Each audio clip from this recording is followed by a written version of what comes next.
Good evening and welcome to the Saturday edition of Market Mantra, in which we give you a complete update on the economic news of the day. Today we'll also be taking calls from you, our listeners, on any queries that you may have on business, economic and stock market matters. But do remember that we don't address stock or company specific queries. The numbers to call us on are 23314444, 23717106 or 23717117. And those of you who would be calling us from outside Delhi, please prefix 011. My name is Rajesh Lake and with me is my co-anchor in Hindi, Sonu Sood. धन्यवाद राजेश। नमस्कार श्रोताओं, market मंत्र में आपका स्वागत है।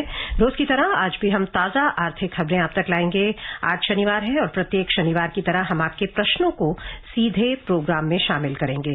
श्रोताओं, आप हमसे आर्थिक, व्यापारिक और शेयर बाजार से जुड़े किसी भी मुद्दे पर जानकारी प्राप्त कर सकते हैं, परंतु याद रखिएगा कि हम किसी विशेष कंपनी या स्टॉक के बारे में जानकारी इस कार्यक्रम में नहीं दे पाएंगे।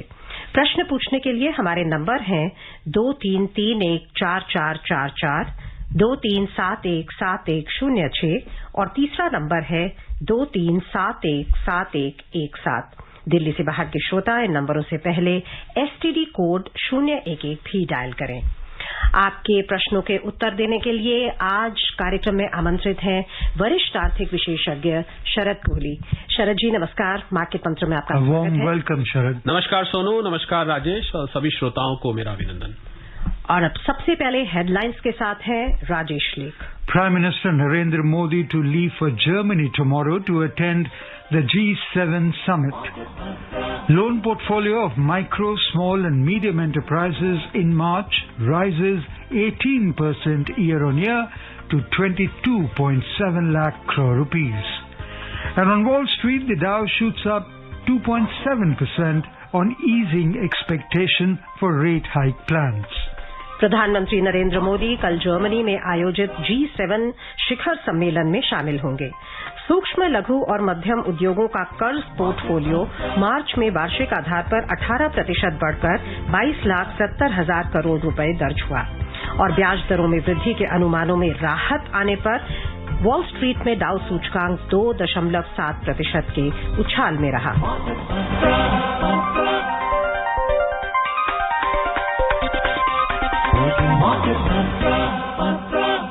प्रधानमंत्री नरेंद्र मोदी ने कहा है कि पिछले महीने भारत और जर्मनी की सरकार के बीच उपयोगी विचार विमर्श के बाद जर्मन चांसलर ओलाफ स्कोल्स से मिलना उनके लिए खुशी की बात होगी।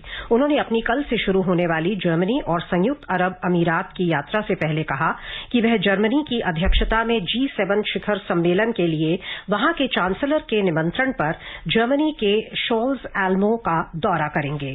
श्री मोदी शिखर सम्मेलन के सत्रों के दौरान पर्यावरण, ऊर्जा, जलवायु, खाद्य सुरक्षा, स्वास्थ्य, आतंकवाद से निपटने, स्त्री पुरुष समानता और लोकतंत्र जैसे विषयों पर G7 के भागीदार देशों और अतिथि अंतर्राष्ट्रीय संगठनों के साथ विचारों का आदान प्रदान करेंगे।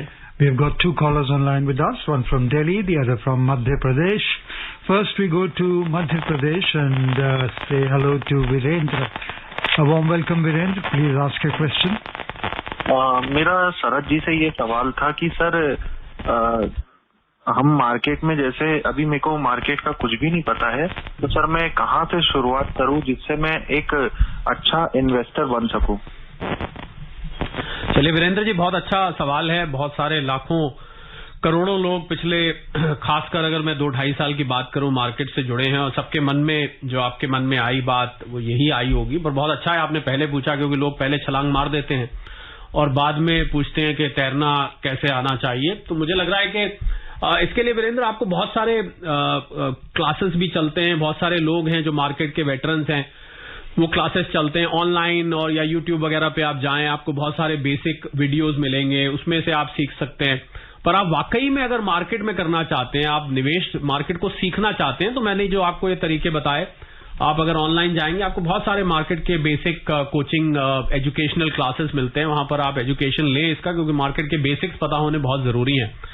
कोई स्पेसिफिक बात आप पूछना चाहते हैं तो आपको हम अभी भी बता सकते हैं। और दूसरा, अगर आप निवेश की दृष्टि से पूछ रहे हैं तो मुझे लग रहा है निवेश के लिए वीरेंद्र सीधा मार्केट में जाने की बजाय मैं आपको सलाह दूंगा कि आप शुरू में किसी म्यूचुअल फंड के थ्रू आप निवेश करें। संडे को यही मार्केट मंत्रा पे म्यूचुअल फंड पे डेडिकेटेड प्रोग्राम होता है इसी समय पे, तो आप उसमें कॉल करें, आपको जो भी एक्सपर्ट आएंगे वो आपको राय देंगे। ये अगर आप अगर आप सीखने की दृष्टि से पूछ रहे हैं, इसको एज ए फुल टाइम कारोबार बनाना चाहते हैं या आप व्यस्त रहना चाहते हैं इसमें, तो फिर आपको मैं सलाह दूंगा आप कुछ इसकी एजुकेशन ले लीजिए। बहुत सारे साधन उपलब्ध हैं ऑनलाइन, यहां हम किसी का नाम नहीं लेते हैं, नहीं तो मैं आपको बताया था, पर आप ढूंढेंगे तो मुझे पूरी उम्मीद है आपको बहुत सारे कोचिंग के, एजुकेशन के क्लासेस और बेसिक लेसन्स मिल जाएंगे। एमपी से लौटते हैं दिल्ली, जहां से एसएल गुप्ता हैं हमारे अगले श्रोता। आप नमस्कार, सवाल पूछिए। नमस्कार, आप सबको मेरा नमस्कार। मेरा सवाल थोड़ा सा जानकारी लेनी है मेरे को। इन्फ्लेशन और टेक्निकल इन्फ्लेशन आजकल टर्म आ रहे हैं यूएस से रिलेटेड, उस बारे में। ये टेक्निकल इन्फ्लेशन रियल इन्फ्लेशन तो नहीं होता ना, जो रिटेलर या कंज्यूमर्स को इफेक्ट करता है? नहीं गुप्ता साहब, जो इन्फ्लेशन तो इन्फ्लेशन ही होता है, बाकी नहीं, उसका मतलब वो नहीं होता जो आप समझ रहे हैं। रियल इन्फ्लेशन नहीं होता है। टेक्निकल इन्फ्लेशन अमेरिका में कुछ जो उनकी अर्थव्यवस्था है उसकी आर्थिक एडजस्टमेंट्स करके उसको निकाला जाता है। कोई बहुत ज्यादा फर्क नहीं होता है इन्फ्लेशन टेक्निकल इन्फ्लेशन में। जो इन्फ्लेशन के आंकड़े आपने देखा 8.6% आए अभी, और इंग्लैंड में 9 से ऊपर आए, तो कोई खास फर्क नहीं है। जो इन्फ्लेशन का आंकड़ा निकल के आता है गुप्ता साहब, आप उसी को एक पैमाना मान के चलें, उसी को एक पैरामीटर मान के चलें, उसी को एक इन्फॉर्मेशन मान के चलें। वो टेक्निकल इन्फ्लेशन वो अपने आर्थिक कैलकुलेशंस को करने के लिए उसमें कुछ एडजस्टमेंट्स करते हैं। जैसे भारत में नॉमिनल और रियल अलग अलग तरीके से निकाला जाता है, पर वो मोस्टली वो यूज का होता है, फेड के इस्तेमाल का होता है। आम लोगों के लिए जो जानकारी लेना चाहते हैं उनके लिए एक इन्फ्लेशन शब्द काफी है, जिसकी आपको बार बार फिगर हर महीने आपको फिगर सुनने को मिलती है, जो इस समय 8.6% पे आखिरी जो खबर आई थी वो थी। जी, हावड़ा से बैजनाथ जी हैं हमारे अगले श्रोता, बहुत बहुत स्वागत है, सवाल पूछिए। जी नमस्कार कोहली साहब। नमस्कार। जी, आपसे मैं ये एक सवाल करना चाहता हूँ जो बहुत दिन से पूछने का था, लाइन नहीं मिल रहा था। जी, जो एक गवर्नमेंट एम्प्लॉई शेयर में किस किस टाइप के शेयर में इन्वेस्ट करते हैं, मतलब फ्यूचर ऑप्शन या फिर इक्विटी या फिर दोनों या फिर इंट्राडे, या फिर उसका कोई लिमिट है कि ईयरली या मंथली वो अपना सैलरी का कितना % उसमें इन्वेस्ट कर सकते हैं मार्केट में? देखिए बैजनाथ जी, बहुत अच्छा सवाल है। जितने भी सरकारी क्षेत्र के कर्मचारी हैं सबके मन में ये बात आती है। तो इसमें जहां तक मैं सरकारी क्षेत्र से नहीं आता, पर जहां तक मेरी जानकारी है कि आपकी जब तक सरकारी नौकरी है तब तक आप कोई निजी व्यवसाय नहीं कर सकते हैं, आप कोई बिजनेस नहीं कर सकते। तो आपने जितने ये नाम लिए, फ्यूचर्स एंड ऑप्शंस का नाम लिया आपने, बाकी भी जो नाम लिए जो मार्केट में घुसने के तरीके होते हैं, जब तक वो एक बिजनेस का रूप नहीं लेते हैं, किसी भी सरकारी कर्मचारी को कोई मनाही नहीं है कि वो किसी शेयर में निवेश नहीं कर सकता, किसी विशेष शेयर में निवेश नहीं कर सकता, ऐसा कोई भी रोक टोक नहीं है। सिर्फ ध्यान ये रखना है कि आपके जो सर्विस गाइडलाइंस होती हैं, जो सर्विस रूल्स होते हैं, अगर राजेश और सोनू मुझे इस बात पे गाइड करेंगे, वो ये कहते हैं कि आप कोई भी निजी व्यवसाय आप नहीं कर सकते हैं बिना सरकार की परमिशन के। और यहां तक भी मुझे जहां जानकारी, अगर आप करते हैं तो उसका प्रॉफिट आपको सरकार को सरेंडर करना पड़ता है 50%। तो इसलिए निजी व्यवसाय करने पर रोक है। ऐसे शेयर में निवेश तो बहुत सारे लोग करते हैं, निवेश करने में कोई नहीं, पर आप अगर उसको करते करते पूरा बिजनेस बना लें या आपकी दिन भर की व्यस्तता उसमें होने लग जाए, तो मुझे लग रहा है वहां कहीं जाके एक जो लक्ष्मण रेखा है वो क्रॉस हो जाती है। जहां तक म्यूचुअल फंड्स और इक्विटी मार्केट का सवाल है, वो तो खुद ही एनकरेज कर रही है। वो तो खुद ही बिल्कुल, और सरकारी लोग बहुत सारे SIP में और म्यूचुअल फंड्स में करते हैं, पर इन्होंने थोड़ा क्योंकि उससे आगे जाके सवाल पूछा है, तो मेरी जानकारी से यही है। और मुझे राजेश भी सिर हिला रहे हैं, तो मुझे पूरा विश्वास हो गया कि बिल्कुल मैंने जो बोला वो ठीक बोला। जी, We'll move on to Delhi now. Bharat Bhushan joins us. Bharat, we welcome you. जी, मार्केट मदर टीम का नमस्कार और शरद सर को भी नमस्कार। नमस्कार भारत भूषण जी। सर, मैं ये जानना चाहता हूँ सर जी, कि जैसे हमारे देश में इतना बड़ा भूभाग है जहाँ पे परती और ऊसर भूमि है, ठीक है सर? जी। तो उन ऊसर और प्रति भूमि में अगर मान लो धान और गेहूं की खेती नहीं हो पाती है उसके वातावरण के अनुकूल, तो उसमें क्यों ना हम ऐसे तालाब की तरह बना ले जिसमें कि वर्षा जल का संरक्षण भी हो जाए, भू स्तर का जल भी सुधरे, और वहां से मत्स्य पालन के हिसाब से तो प्रबंधन सरकार को करना चाहिए। पब्लिक और सरकार मिलके और उद्योग मिलके इस तरह का ढांचा बनाए जिससे कि वहाँ तालाब में मछली की पैदावार भी हो। भारत भूषण जी सुझाव है, सुझाव बहुत अच्छा है। अगर बंजर भूमि पर या ऐसी भूमि जहां पर धान और गेहूं की खेती नहीं हो सकती तो वहां पर अगर मत्स्य पालन किया जाए, अभी वर्ल्ड ट्रेड ऑर्गेनाइजेशन की मीटिंग में हमारे माननीय जो कॉमर्स मिनिस्टर हैं श्री पीयूष गोयल जी, वो भी गए थे। वहां पर एक समझौता भी हुआ और मत्स्य पालन को लेके, फिशरीज को लेके बहुत डिलिब्रेशन भी हुआ, उसके टॉप एजेंडे पे था। उसको देखते हुए तो भारत भूषण जी आपका सलाह बहुत अच्छा है, पर यहाँ थोड़ी पानी की मुझे लग रहा है कि इतनी उपलब्धि नहीं है। बरसात का मौसम अगर हम छोड़ दें तो मुझे लग रहा है जल एक बहुत बड़ा लिमिटेशन होगा उस तालाब को बनाने में, क्योंकि जमीन बहुत जल्दी उस पानी को पी जाती है। तो उस जल का ठहराव और लगातार जल की सप्लाई शायद एक समस्या हो, पर सुझाव आपका बहुत ही बढ़िया है जी। जगन है हमारे अगले कॉलर दिल्ली से। नमस्कार, सवाल पूछें। जी सर, नमस्कार। नमस्कार सर, ये मैंने म्यूचुअल फंड में थोड़ी इन्वेस्टमेंट करा हुआ है जी। तो सर मार्केट इस समय डाउन है, तो सर आप मुझे सलाह दें कि आगे इन्वेस्टमेंट कंटिन्यू रखें या फिर रोक दी जाए सिर्फ। जगन जी देखिए, आपने किस लेवल पे किया हुआ है, कितना आपका इस समय नुकसान हो रहा है, कौन से फंड में किया हुआ है, तो ये सब स्पेसिफिक्स वैसे तो अमूमन चाहिए होती हैं। नॉर्मली हम स्पेसिफिक इस वाले कार्यक्रम में जिक्र नहीं करते। कल संडे को एक म्यूचुअल फंड का जरूर होता है जहां आप इसको और खोल के बता सकते हैं, पर मूलतः मैं आपको बता देता हूं क्योंकि मार्केट नीचे गई है बिल्कुल। तो अगर तो आपका नुकसान बहुत ज्यादा नहीं है तो सिप के जरिए तो हम खुद ही रेकमेंड कर रहे हैं ऐसे मौसम में, ऐसे माहौल में कि थोड़ा थोड़ा करके आप निवेश करिए। तो आने वाले समय में जब मार्केट ऊपर जाएगी, मार्केट सदा ऊपर भी नहीं जाती, मार्केट सदा नीचे भी नहीं रहेगी, तो उसको देखते हुए आगे आने वाले समय में आपको बहुत अच्छा एक पोर्टफोलियो, एक कॉर्पस आपका बन सकता है, जो मुनाफा भी आपको हो सकता है। तो आप ये देखें कि कितना आपकी रिस्क एपेटाइट कितनी है, कि आप कितना रिस्क ले सकते हैं। मार्केट ये सच है नीचे है और शायद और नीचे भी जा सकती है, हम ये कभी भी इनकार नहीं करेंगे, और यहां से वापस ऊपर भी हो सकता है, मुड़ गई हो। हम दोपहर में ये बात कर रहे थे कि मार्केट का बॉटम और मार्केट का टॉप पता लगाना बहुत कठिन काम है। तो शायद ट्रेंड अभी हालांकि लग नहीं रहा बदला है, पर पैमानों को देख के, पर अगर बदल चुका है तो आपको यहां से फायदा भी देगा। तो अगर बहुत ज्यादा घाटा हो रहा है जगन जी, अब मैं थोड़ा सा ऑफ द रिकॉर्ड बात करूं, बहुत ज्यादा घाटा हो रहा है तो कुछ टाइम वेट कर लीजिए। इतने घाटे पे आप बेचेंगे तो आपको दुख होगा, और क्या पता यहां से आपका इन्वेस्टमेंट सुधरने लग जाए। बट ये उल्टा है, अगर खरीदना चाहें तो हाँ, खरीदना भी चाहे। एसआईपी तो खरीद रहे हैं, इन्होंने बताया कि एसआईपी कर रहे हैं, तो आप थोड़ा उसकी मात्रा आप सीमित कर दे, और बहुत ज्यादा निवेश हम इस समय रिकमेंड नहीं कर रहे हैं। वन टाइम निवेश हम इस समय कैटेगोरिकली निवेश नहीं रिकमेंड कर रहे हैं कि आप अभी रुक जाए, पर एसआईपी जो व्यक्ति कर रहा है थोड़ा थोड़ा करके आप उसमें जरूर कर सकते हैं जी। From Kolkata, we are joined in by Ratan Mitra. We welcome you. Sir नमस्कार, मैं रतन मिश्र कोलकाता से बोल रहा हूँ। सर मेरा छोटा छोटा दो प्रश्न है। एक तो मेरा कुछ साल पहले पीएसयू कोई कंपनी का शेयर रखा हुआ है जिसका दाम अभी डबल से ज्यादा हो गया, हाँ, उसी में अभी एक्यूमुलेट करना चाहिए, हाँ या ना सर?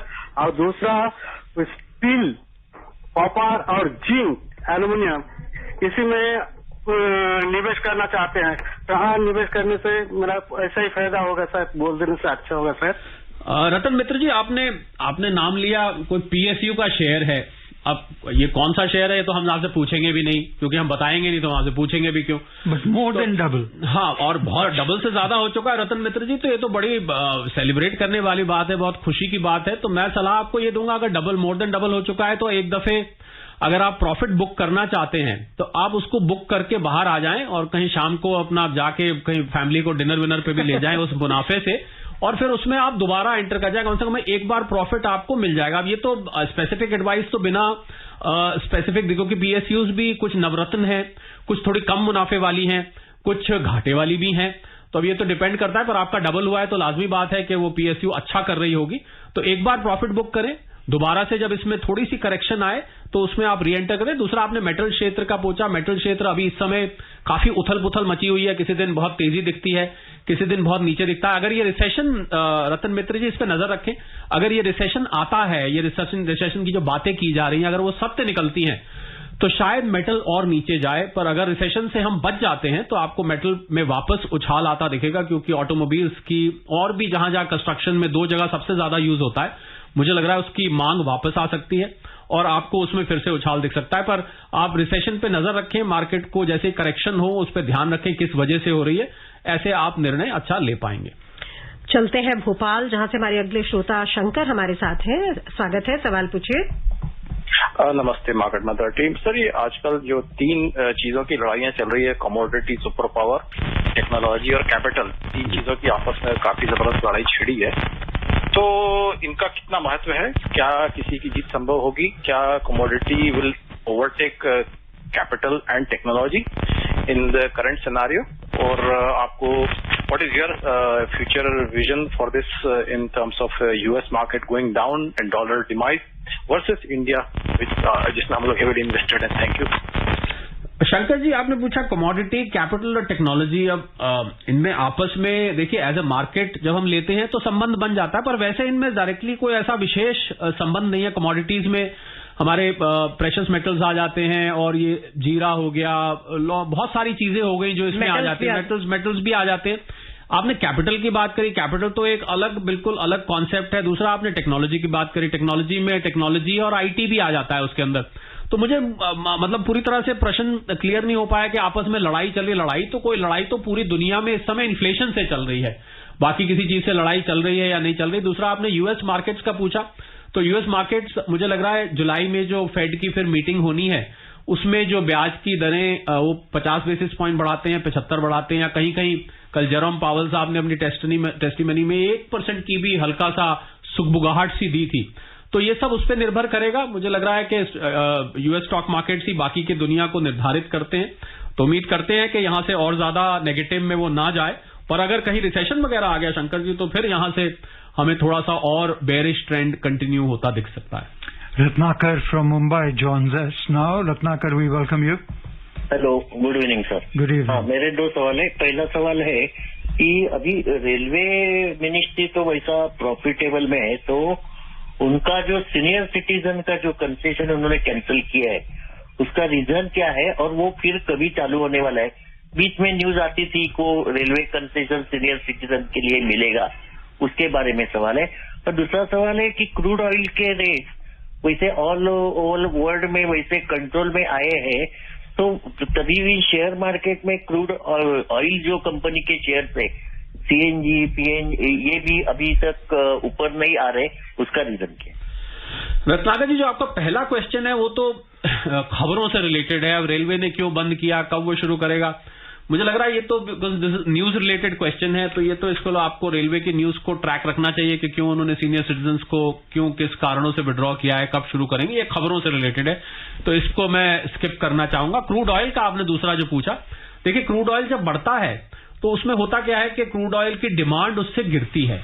भले ही क्रूड ऑयल की जो रियलाइजेशन है, जो ऑयल मार्केटिंग कंपनीज है या मैं यूं कहूं कि ऑयल एक्सप्लोरेशन कंपनीज हैं, उनकी रियलाइजेशन बढ़ जाती है। पर यह भी सच है कि क्रूड ऑयल के बढ़ने से डिमांड उसकी गिरती है। आप जो व्यक्ति 10 लीटर पेट्रोल डलवाता था, शायद वो 8 लीटर डलवाए, 7 लीटर डलवाए, शायद अपना आवागमन कम कर दे, ट्रैवलिंग, थोड़ा फर्क पड़ता है क्योंकि घरों का बजट बिगड़ता है। तो इस वजह से जब क्रूड ऑयल बढ़ता है तो ये जरूरी नहीं कि ऑयल से संबंधित शेयर्स आपको बढ़ते दिखें। बहुत ज्यादा बढ़ेगा तो उसका एक विपरीत असर होने लगता है, उसका कॉन्ट्ररी इफेक्ट हो जाता है, जिसकी वजह से शेयर्स आपको गिरते दिखाई दे जाते हैं। जी, Gurunath from Thane joins us now. Gurunath, we welcome you. जी सर, नमस्कार। नमस्कार। और ओली सर को भी नमस्कार। नमस्कार।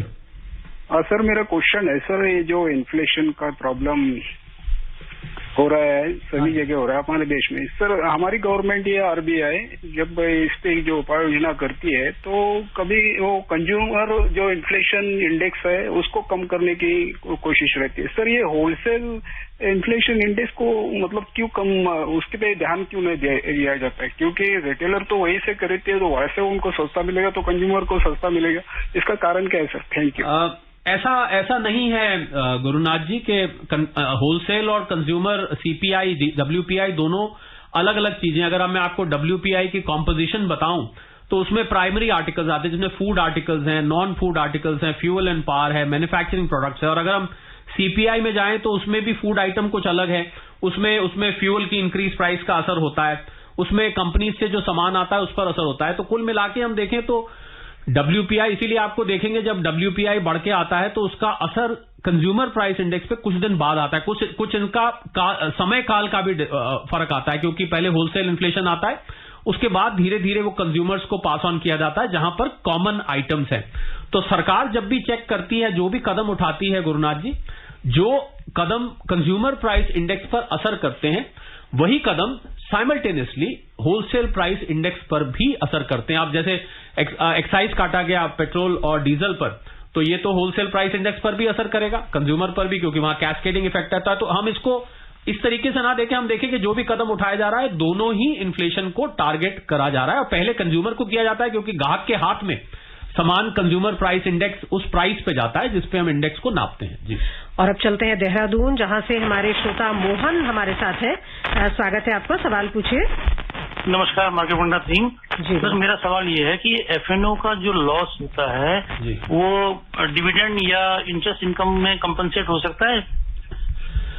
देखिए मोहन जी, इसके दो जवाब हैं। पहला तो F&O का जो लॉस होता है, अगर आप उसको बिजनेस की तरह से कर रहे हैं, मतलब आपका ये F&O का बिजनेस है, तो वो एक बिजनेस लॉस बन जाता है। बिजनेस लॉस को आप सेट ऑफ कर सकते हैं, कैरी फॉरवर्ड 8 साल तक कर सकते हैं। स्पेकुलेटिव लॉस है तो आप 4 साल तक कर सकते हैं। अगर ये आपका बिजनेस लॉस नहीं है, ये आपका स्पेकुलेशन लॉस में आ जाएगा, बिजनेस नहीं लेंगे तो स्पेकुलेटिव लॉस को आप बाकी लॉसेस के अगेंस्ट आप फिर सेट ऑफ मोहन जी नहीं कर पाएंगे। तो अब आप पहले देखिए कि आप F&O बिजनेस में है कि आप इसको एज ए कैजुअल एक्टिविटी कर रहे हैं। जी। Bhilai, from Bhilai, Ravi is with us. Ravi, we request you to stay with us as we tell you that the loan portfolio outstanding of micro, small and medium enterprises rose to 22.7 lakh crore rupees, an increase of 36% over the pre-pandemic level in March 2020 and 18% over March 2021. At 51.5 lakh accounts, total loans disbursed in the financial year 2022 represented a 47% increase over the financial year 2020. According to CRIF Highmark, a credit information bureau, as of March 2022, there were 1.37 crore active loans for the MSME sector, an increase of 7% from March 2021 and a 43% increase from March 2020. Portfolio at risk for 91 to 180 days past due improved from 1.6% as of March 2021 to 1.3% as of March 2022. Ravi ji है हमारे साथ भिलाई से, बहुत बहुत स्वागत। सवाल पूछें। Good evening market Mantra जी। I have one question and suggestion. पहले सजेशन बोल देता हूँ, छोटा सा है। वो पहले जो है एक वो बड़े छोटे वाला एक वो चलाते थे अपन, जिसमें सोच कर समझ कर इन्वेस्ट कर, वो बड़ा अच्छा लगता था। उसको आप आजकल बंद कर दिए, उसको फिर स्टार्ट करें, मेरा रिक्वेस्ट है। हाँ जी, आपका प्रश्न? प्रश्न ये है कि कोहली साहब को गुड इवनिंग। जनरली मैंने सुना है एक्सपर्ट्स को ये सजेस्ट करते हुए कि जब भी SIP से जब विड्रॉ करते हैं तो आप जैसे इन्वेस्ट करते हैं वैसे धीरे धीरे विड्रॉ करिए करके, एक मुश्त क्यों नहीं विड्रॉ कर सकते हैं? That is my question. Ashish, SIP से जब आप विड्रॉ करते हैं तो ऐसा कुछ नहीं है कि एक साथ नहीं करना चाहिए, ये तो परिस्थितियों पर, सिचुएशन पर डिपेंड करेगा। बहुत सारे लोग अपने SIP एक्यूमुलेशन को एक साथ भी विड्रॉ कर लेते हैं जब किसी को जरूरत होती है और पूरी तरह से वो मैच्योर हो जाता है। तो ये तो जरूरत पर निर्भर करेगा, पर हाँ टिपिकली इसलिए वो कहा जाता है कि आप हो सकता है कि आपकी जो प्रॉफिट बुकिंग, मान लीजिए मार्केट ऊपर का ट्रेंड है, कुछ आपको अभी जरूरत है तो कुछ पे आपको ज्यादा मुनाफा मिल सकता है, फिर और ज्यादा मिल सकता है, तो इसलिए इसको ऐसा रिकमेंड करते हैं। ऐसा कोई standard hard and fast rule नहीं है कि SIP के जरिए गया है तो निकालिए भी SIP के थ्रू। उसको हम सिस्टमैटिक विड्रॉल प्लान कोई और चीज होती है, वो SIP से वो दोनों अलग अलग बातें हैं। तो ऐसा कोई hard and fast Ashish ji rule नहीं है, पर आप अगर मार्केट की परिस्थितियों को देखते हुए या आपकी निजी परिस्थितियों को देखते हुए आप ये निर्णय ले सकते हैं। From Mumbai, we are joined in by Ashish. We welcome you, Ashish. Ashish, can you hear us? Yeah, we can. Okay. I want to ask Kohli sir, ये टॉप एंड ग्रोथ और बॉटम एंड ग्रोथ क्या होता है एक financial term में, जैसे balance sheet में? और एक एबिटा भी बहुत सुनाया जाता है कि एबिटा बढ़ता है जब हम रिजल्ट को देखते, तो इसके बारे में बताइए। Thank you. चलिए आशीष जी, अगर आप बैलेंस शीट का पूछ रहे हैं कि किसी कंपनी के रिजल्ट जब फाइनल रिजल्ट्स आते हैं तो उसमें टॉप एंड बॉटम एंड, तो टॉप एंड हम बोलते हैं रेवेन्यू को, जो सेल्स होती है, जो आप जब प्रॉफिट लॉस अकाउंट कंपनी का बनाते हैं, इनकम स्टेटमेंट बनाते हैं, तो उसमें जो टॉप पे जो फिगर होती है उसको हम सेल्स कहते हैं। बॉटम एंड ग्रोथ हम प्रॉफिट को कहते हैं, क्योंकि प्रॉफिट, अगर आप कॉमर्स के स्टूडेंट हैं तो आप जानते होंगे प्रॉफिट लॉस जब बनता है तो वो नीचे, प्रॉफिट नीचे निकल के आता है, तो इसीलिए उसका नाम बॉटम पड़ गया। बीच में खर्चे आ जाते हैं। तो टॉप एंड हो गया सेल्स, बॉटम एंड हो गया प्रॉफिट, और दूसरा इन्होंने एक और एबिटा होता है, earnings before interest, tax and amortisation.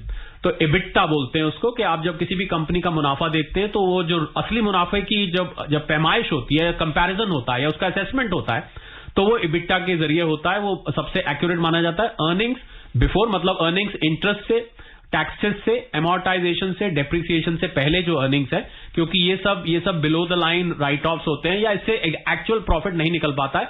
Operational profit आपको एबिटा के जरिए मालूम पड़ता है।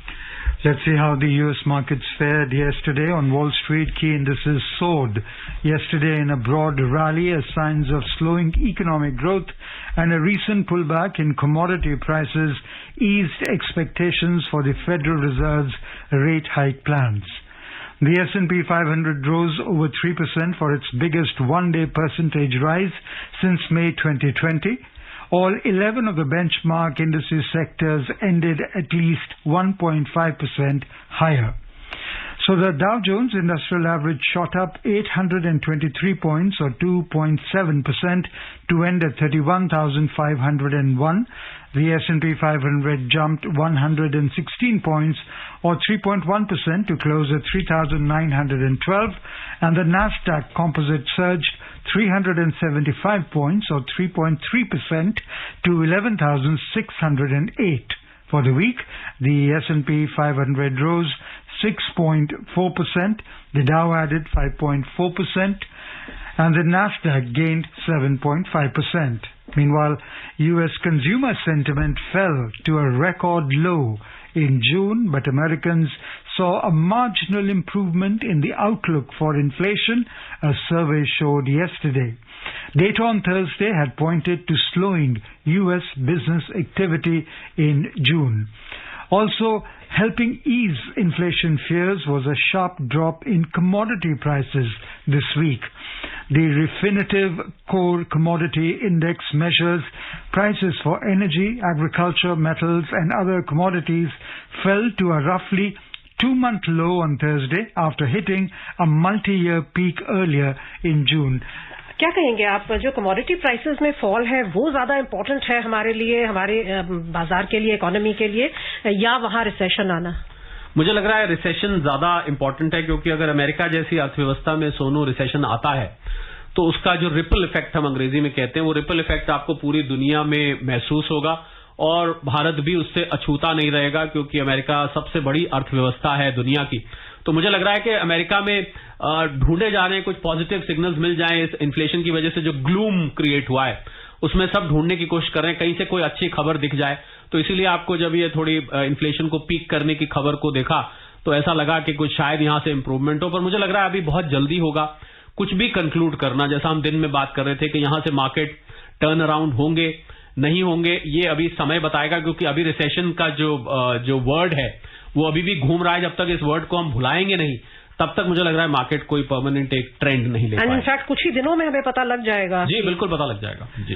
And what's your outlook for the coming week? I think for the next 1 or 2 days things could be positive, but then again it could be short-lived because of the situation is things are very volatile. समय समाप्त हो रहा है तो हमें चर्चा को भी यहीं विराम देना होगा। बहुत बहुत धन्यवाद आपका शरद जी, आपने हमारे श्रोताओं के सवालों के जवाब दिए और हमें इतनी बहुमूल्य जानकारी दी। शुक्रिया, thank you. Thank you for being with us. And before we close the headlines once again, Prime Minister Narendra Modi to leave for Germany tomorrow to attend the G7 summit. Loan portfolio of micro, small and medium enterprises in March rises 18% to 22.7 lakh crore rupees. On Wall Street, the Dow shoots up 2.7% on easing expectation for rate hike plans. That's all we have in this edition of Market Mantra. Till tomorrow, goodbye.